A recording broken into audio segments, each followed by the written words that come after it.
ہیں اور اس مہینے کے جانے پہ وہ غم کا اظہار کرتے ہیں کہ وہ عظمت والا مہینہ ہم سے بچھڑ رہا ہے۔ تو ایمان والے اس انتظار میں ہوتے ہیں کہ وہ ماہ رمضان المبارک، وہ مہینہ کب آئے گا کہ جس مہینے کے اندر اللہ خصوصاً اپنی رحمت کے دروازے کھولتا ہے۔ تو چونکہ جو آیات آپ کے سامنے میں نے دو جگہ سے قرآن پاک کی تلاوت کی ہیں، ان آیات کا مفہوم پہلے سماعت فرمائیں اور کوشش کیا کریں بات کو سمجھنے کی۔ صرف یہ نہیں ہونا چاہیے کہ ایک رسماً روایتی ہم حاضری پیش کریں، بلکہ ہمیں ان دنوں سے اور ان محافل سے کچھ سبق حاصل کرنا چاہیے تاکہ اللہ تعالی ہمیں صحیح معنوں کے اندر شریعت مطہرہ صلی اللہ علیہ وسلم کی پابندی اور حضور صلی اللہ علیہ وسلم کی شریعت والی زندگی اللہ ہمیں نصیب فرمائے۔ تو اللہ پاک نے ان آیات کے اندر ایمان والوں کی صفات کو بیان کیا ہے کہ جو ایمان والے ہوتے ہیں ان کا طریقہ، ان کا طرز عمل کیا ہوتا ہے۔ تو فرمایا ایک تو وہ دل و جان سے غیب پہ یقین رکھتے ہیں، الذین یؤمنون بالغیب ویقیمون الصلاۃ، اور اس کے ساتھ ساتھ وہ لوگ نماز کو قائم کرنے والے ہوتے ہیں۔ صرف زبانی نعروں سے وہ نہیں کہتے کہ ہم ایمان والے ہیں، بلکہ ان کے کردار سے پتہ چلتا ہے کہ یہ لوگ واقعی ہی ان کے سینے کے اندر ایمان کا چراغ روشن ہے۔ فرمایا ایک تو وہ غیب پر یقین رکھتے ہیں، ایمان رکھتے ہیں، اور دوسرا وہ نماز کو قائم کرنے والے ہوتے ہیں۔ وہ جہاں بھی ہوں، وہ اپنے گھر میں ہوں یا دیار غیر میں ہوں، جہاں بھی نماز کا وقت ہو وہ نماز کو ادا کرنے والے ہوتے ہیں۔ وَمِمَّا رَزَقْنَاهُمْ يُنْفِقُونَ، اور آگے فرمایا کہ وہ اللہ کے دیے ہوئے رزق سے اللہ کی راہ میں خرچ کرنے والے ہوتے ہیں۔ یہ ایمان والوں کی نشانی ہے، یہ ایمان والوں کی صفات ہیں کہ وہ نماز کو قائم کرتے ہیں، اور جن کو اللہ نے مال دیا ہے، دولت دی ہے، وہ اس مال سے وہ اللہ کی راہ میں خرچ کرتے ہیں، صدقہ و خیرات کرتے ہیں۔ اور اگلی آیت میں فرمایا وَأَقِیمُوا الصَّلَاةَ وَآتُوا الزَّکَاةَ، کہ نماز کو قائم کرو اور زکوٰۃ کو ادا کرو۔ وَارْکَعُوا مَعَ الرَّاکِعِینَ، پھر آگے خصوصاً نماز کا حکم دیا کہ رکوع کرو، رکوع کرنے والوں کے ساتھ۔ مَعَ الرَّاکِعِینَ سے مراد رکوع کرنے والوں کے ساتھ۔ اس سے علماء نے لکھا ہے کہ یہاں سے اللہ جماعت کی عظمت کو بیان کر رہا ہے کہ اگر تمہیں موقع نصیب ہو تو خصوصاً بڑے اجتماع کے ساتھ بڑے پروقار لوگ مل کے اللہ کی بارگاہ میں سجدے ادا کریں۔ تو آج چونکہ خصوصاً جس ٹاپک پہ، جس موضوع پہ میں گفتگو کروں گا وہ زکوٰۃ ہے۔ چونکہ یہ مہینہ جو آگے ماہ رمضان المبارک آ رہا ہے، تو اس سے پہلے ہمیں جن کو اللہ نے مال دیا ہے، جن کو اللہ نے دولت دی ہے، ہمیں اپنے مالوں سے، ہمیں اپنی دولت سے صدقہ و خیرات، خصوصاً جو فرضی زکوٰۃ ہے، اللہ ہمیں وہ ادا کرنے کی توفیق عطا فرمائے۔ تو پہلی بات تو یہ یاد رکھیں کہ زکوٰۃ جو ہے نا، یہ فرض کب ہوئی تھی؟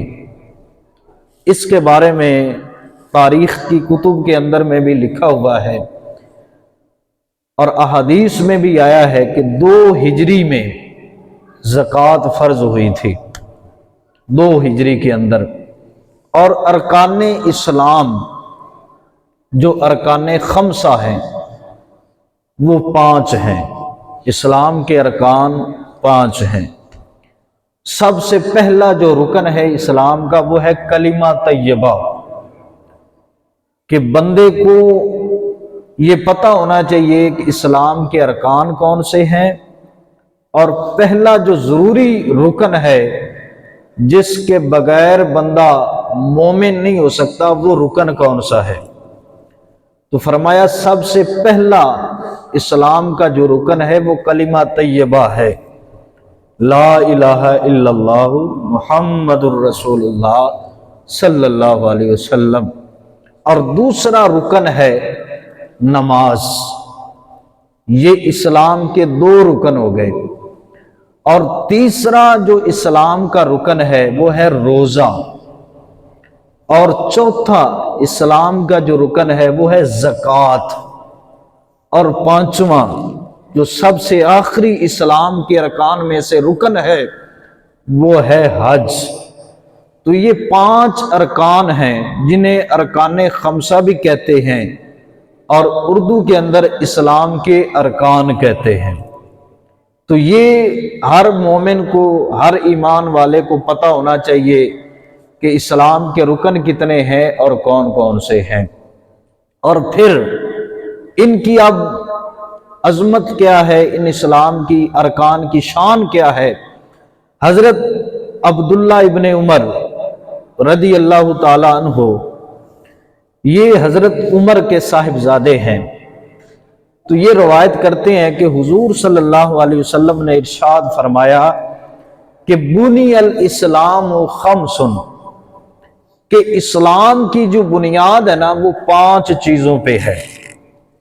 بنی الاسلام، اسلام کی بنیاد 5 چیزوں پر ہے۔ فرمایا شہادت اللہ الہ الا اللہ وان محمد الرسول اللہ صلی اللہ علیہ وسلم، کہ پہلا یہ ہے کہ بندہ گواہی دے کہ اللہ کے سوا کوئی معبود نہیں ہے، اور محمد صلی اللہ علیہ وسلم، بے شک محمد صلی اللہ علیہ وسلم وہ اللہ کے رسول ہیں۔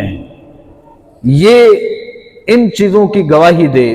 اور دوسرا فرمایا وَإِقَامَ الصَّلَاةِ، کہ بندہ نماز کو قائم کرتا ہو، وَإِيتَاءَ الزَّكَاةِ، اور زکوٰۃ کو ادا کرتا ہو، وَالْحَجُّ، اور حج یہ بھی اسلام کی بنیاد میں سے ہے، وَصَوْمُ رمضان، اور رمضان کے جو روزے ہیں یہ بھی اسلام کی بنیاد ہے۔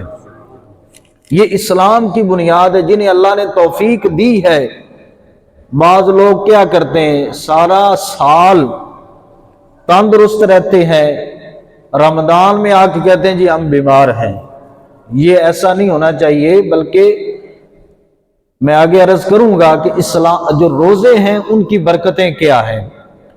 تو یہ 5 بنیادی چیزیں ہیں اسلام کی۔ بلکہ سرکار صلی اللہ علیہ وسلم نے منبر کی پہلی سیڑھی پہ ایک دن قدم رکھا تو سرکار نے فرمایا آمین، دوسری سیڑھی پہ قدم رکھا تو آپ نے فرمایا آمین، تیسری سیڑھی پہ قدم رکھا تو مصطفیٰ نے فرمایا آمین۔ صحابہ نے پوچھا حضور وجہ کیا ہے، آج آپ نے 3 دفعہ منبر پہ بیٹھتے ہوئے آمین کہا ہے؟ تو سرکار نے فرمایا ابھی جبریل آ گئے تھے، اور جبریل علیہ السلام نے 3 بندوں کے بارے میں بد دعا فرمائی ہے، میں نے سن کے کہا یقیناً ایسا ہی ہو، میں نے آمین کہا۔ تو صحابہ نے پوچھا حضور وہ کون سے بدبخت 3 بندے ہمیں بھی بتائیں؟ تو سرکار نے فرمایا جبریل نے پہلے یہ کہا کہ وہ بندہ بھی تباہ و برباد ہو جائے جو اپنے ماں باپ کو بڑھاپے میں پائے اور ان کی خدمت کر کے جنت کو حاصل نہ کرے۔ تو فرمایا میں نے کہا بے شک وہ برباد ہو جائے۔ اور پھر جبریل علیہ السلام نے دوسرے بندے کے بارے میں کہا کہ وہ بندہ بھی برباد ہو جائے جو مصطفیٰ کا نام سنے اور نام سن کے مصطفیٰ پہ درود نہ پڑے صلی اللہ علیہ وسلم۔ تو جبریل نے کہا حضور وہ بھی بندہ برباد ہو جائے؟ تو سرکار نے فرمایا آمین۔ پھر تیسرا وہ بندہ کہ جبریل علیہ السلام نے عرض کیا آقا وہ بندہ بھی برباد ہو جائے جو رمضان کو پائے اور رمضان کے روزے نہ رکھے، فرمایا وہ بھی برباد ہو جائے۔ تو ایسے بندوں کے بارے میں خود میرے مصطفیٰ نے ان کے لیے ہلاکت کی دعا کی ہے کہ جو بندہ جان بوجھ کے ان چیزوں کے قریب بھی نہیں جاتا، تو ہمیں چاہیے کہ اگر ہم رمضان کو پائیں تو رمضان کے روزے رکھیں، اور اگر ہمیں ہماری زندگی کے اندر ہمیں ماں باپ نصیب ہو جائیں تو ہمیں ماں باپ کی بھی قدر کرنی چاہیے۔ اور پھر ہم ایمان والے ہیں، ہمارا یہ ایمان ہے کہ سرکار صلی اللہ علیہ وسلم کی محبت کے بغیر بندے کا ایمان نامکمل ہے۔ تو جب بھی مصطفیٰ کا نام آئے مصطفیٰ کا نام سن کے درود پڑھنا چاہیے۔ تو یہ سرکار نے فرمایا۔ اور پھر حضرت ابو ہریرہ رضی اللہ تعالیٰ عنہ یہ روایت کرتے ہیں کہ ایک شخص نے حضور صلی اللہ علیہ وسلم کی بارگاہ میں عرض کیا، حاضر ہوا، اور اس نے پوچھا کہ مل اسلام، حضور اسلام کیا ہے؟ تو سرکار صلی اللہ علیہ وسلم نے فرمایا کہ 5 نمازیں پڑھنا، رمضان کے روزے رکھنا اور زکوٰۃ ادا کرنا، یہ اسلام ہے۔ اب اس نے عرض کی آگے سے صحابی نے کہ رب کعبہ کی قسم ہے اب نہ ہی میں اس میں کمی کروں گا نہ ہی زیادتی کروں گا۔ تو آگے سے سرکار نے کیا فرمایا؟ سرکار نے فرمایا اگر تم سچے ہو تو پھر تجھے مبارک ہو، تو کامیاب ہو گیا ہے۔ اگر تیری حالت حقیقت کے اندر یہ ہے تو پھر جو بندہ نماز پڑھتا ہے، روزے رکھتا ہے، زکوٰۃ دیتا ہے، جو صاحب استطاعت ہے، فرمایا اگر تم اس عمل کے اندر ایسے ابھی سچے ہو تو پھر زہرا کا بابا تجھے کامیابی کا سرٹیفکیٹ عطا فرماتا ہے۔ اور پھر اللہ پاک نے ارشاد فرمایا خذ من اموالہم صدقۃ، کہ اپنے مالوں سے زکوٰۃ ادا کرو، تو طاہرہم، تاکہ وہ تمہارے مالوں کو پاک پیدا فرمائے۔ پتہ چلا جو بندہ مالوں سے زکوٰۃ ادا کرتا ہے اللہ اس کے مال کو پاک فرماتا ہے۔ اور حضرت ابن عباس رضی اللہ تعالیٰ عنہ یہ بھی اسی حدیث کے راوی ہیں، وہ فرماتے ہیں کہ حضور صلی اللہ علیہ وسلم نے جس وقت حضرت معاذ بن جبل رضی اللہ تعالیٰ عنہ کو یمن کی طرف گورنر بنا کے بھیجا نا، تو حضور نے فرمایا صلی اللہ علیہ وسلم کہ اے معاذ، یمن والوں کو سب سے پہلے تو نے توحید کا درس دینا ہے، یمن والوں کو سب سے پہلے تو نے توحید کی طرف بلانا ہے۔ اگر وہ توحید کو مان لیں تو پھر ان کو نماز کا حکم دینا ہے، اور اگر وہ نماز کو مان لیں تو پھر انہیں زکوٰۃ کا حکم دینا ہے، اور اگر وہ زکوٰۃ کا حکم مان لیں تو پھر تو نے انہیں بتانا ہے کہ اللہ نے تمہارے مالوں میں زکوٰۃ فرض کی ہے، جو امیروں سے لی جائے گی غریبوں میں تقسیم کی جائے گی۔ یارو ایسا بھی کوئی دین ہے کہ مصطفیٰ نے ایسی شریعت ہمیں عطا فرمائی ہے کہ ہم سے ہی زکوٰۃ لی جائے گی اور ہمیں ہی دی جائے گی؟ فرمایا تمہارے مالوں سے زکوٰۃ لی جائے گی اور تمہارے امیروں سے یہ زکوٰۃ لی جائے گی اور غریبوں میں تقسیم کر دی جائے گی۔ ارے سلام ہے مصطفیٰ تیری عظمت کو، سلام ہے مصطفیٰ تیرے مقام کو کہ تو اپنی امت سے کتنا پیار کرتا ہے، میرا مصطفیٰ اپنی امت سے کتنی محبت کرتا ہے۔ اور پھر جن کو اللہ نے مال دیا ہے، جو صاحب استطاعت ہیں، وہ سن لیں، جو بندہ جان بوجھ کے صاحب استطاعت ہونے کے باوجود زکوٰۃ ادا نہیں کرتا، قیامت والے دن یہی مال اس کے لیے عذاب بن جائے گا۔